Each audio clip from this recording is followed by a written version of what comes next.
ఇంకొక పక్క పెన్నా సర్వేపల్లి రిజర్వాయర్ని కూడా ఈ ఏడాది డిసెంబర్కంతా పూర్తి చేస్తాం. మీరొక్క విషయం గుర్తుపెట్టుకోవాలి, మీలో కూడా ఒక చైతన్యం ఉండాలి. సంక్షేమం, అభివృద్ధి, సాధికారత ఇదొక సైకిల్ కింద వెళ్తుంది. అభివృద్ధి జరిగితే ప్రభుత్వాలకు ఆదాయం వస్తుంది, ఆదాయం వస్తే సంక్షేమానికి డబ్బులు వస్తాయి.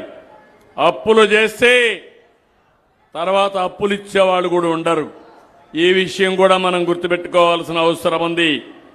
మనం ఎంత చిత్తశుద్ధితో పనిచేసినా ఓసారి కొన్ని సమస్యలు కూడా వస్తాయి. ప్రకృతి వైపరీత్యాలు, ప్రపంచ యుద్ధాలు కూడా మన జీవితాలని ప్రభావితం చేస్తాయి. ఈరోజు మీరు ఒక్కసారి చూస్తే ఎల్నినో ఫ్యాక్టర్ వచ్చింది.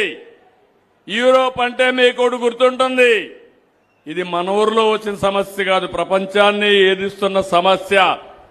ఎప్పుడు కూడా యూరోప్లో మంచు ఉంటుంది, అదే మరి ఎండ తక్కువ ఉంటుంది.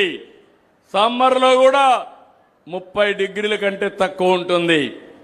అలాంటి దేశంలో 45-50 డిగ్రీలకు వెళ్ళిపోయింది. కార్లు రోడ్డు మీదకి పోతే టైర్లు పగిలిపోయే పరిస్థితికి వచ్చాయి, ట్రైన్లు కూడా నడవలేని పరిస్థితికి వచ్చాయి. నేను మొన్న విజయవాడలో ఎక్కువ ఎండుంటే నేను నీళ్లు తల్లించాను, మీరు చూసుంటారు. అది ఇప్పుడు యూరోప్లో చేసే పరిస్థితికి వచ్చారు. వాళ్ళు కూడా రోడ్డు అంతా నీళ్లు కొట్టించి రోడ్లు చల్లబరిచే పరిస్థితికి వచ్చారు. అంటే నేను ఎందుకు చెప్తున్నానంటే ఈరోజు మీరు గుర్తుపెట్టుకోవాల్సింది, పోయిన సంవత్సరం వర్షాలు పడ్డాయి, గోదావరి, కృష్ణ నదులన్నీ పొంగి ప్రవహించాయి. నేను కూడా అన్ని రిజర్వాయర్లు నీళ్లు పెట్టి 65% నీళ్ని నిల్వ చేశాను. కానీ ఈ సంవత్సరం జూన్ అయిపోయింది, జూలైకి వచ్చాం, గోదావరిలో నీళ్లు రావడం లేదు, కృష్ణాలో నీళ్లు రావడం లేదు, ఆల్మట్టికి నీళ్లు రాలేదు. దీనికి కారణం పైన వర్షాలు పడలేదు. ఈ విషయం మీరు గుర్తుపెట్టుకోవాలి. మన చేతుల్లో వాతావరణం ఉంది. అందుకే ఈ సంవత్సరం మళ్ళీ నేను ఆలోచించి ఏదైతే రైతులందరినీ కూడా సిద్ధపరిచి జలధార కార్యక్రమానికి శ్రీకారం చుట్టాను. ఎక్కడ పడిన నీళ్లు అక్కడే భూగర్భ జలాలుగా మార్చాలి, భూమిని జలాశయంగా చేయాలి. ఇంకో పక్క కృష్ణ గోదావరి అనుసంధానం జరిగింది. భవిష్యత్తులో ఈరోజు ఈ రాష్ట్రంలో ఉండే అన్ని నదుల అనుసంధానం జరుగుతుంది.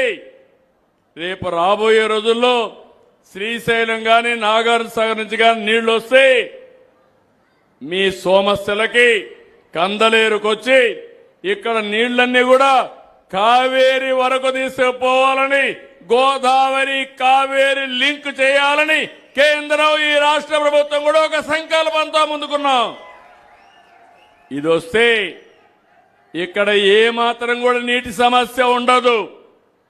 నేను ఒకటే మిమ్మల్ని కోరుతున్నా, నీరుండి, పోర్ట్లుండి, ఎయిర్పోర్ట్ ఉండి, భూములుండి ఇవన్నీగా వేసుకుని బంగారు పండించే రైతాంగం, చదువుకునే పిల్లలు మీరందరూ అనుకుంటే పేదరిక సమస్య పరిష్కారం ఒక పెద్ద ఇష్యూ కాదు.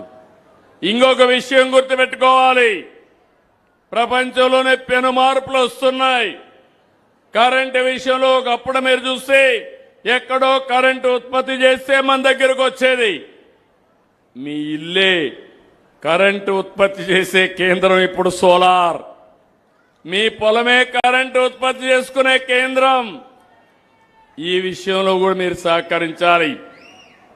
మీరు డబ్బులు పెట్టాల్సిన పని లేదు, కానీ చైతన్యంతో ముందు పోతే ఇవన్నీ సాధ్యం. ఈరోజు యుద్ధం వల్ల ఎక్కడికక్కడ చమురు ధరలు పెరిగాయి, కానీ కేంద్రం కూడా ముందుకు వచ్చి రాబోయే రోజుల్లో మొక్కజొన్నతో ఎథనాల్ కూడా తయారు చేసే పరిస్థితికి వస్తున్నారు. మన కార్లన్నీ ఎథనాల్ ఉపయోగించుకుని పెట్రోల్ కాకుండా ముందుకు పోయే రోజులు తొందరగానే వస్తున్నాయి. నేను ఈ సందర్భంగా మిమ్మల్ని అందరినీ ఒకటే కోరుతున్నా, కష్టాల్లో ఉండే సమయంలో అధైర్యపడడం కాదు, తెలివితేటలతో ఆలోచించుకోవాలి. రెండోది మీరందరూ గుర్తుపెట్టుకోవాల్సింది, ఇలాంటి సమయంలో ప్రభుత్వం నాకేమిచ్చిందని కాకుండా దేశానికి నేనేం చేశామనేది మీ అందరిలో ఆలోచన రావాలి. అది వస్తే తిరుగులేని శక్తిగా భారతదేశం తయారవుతుంది, ఆంధ్రప్రదేశ్ తయారవుతుందని చెప్పి కూడా నేను మీకు తెలియజేస్తున్నా.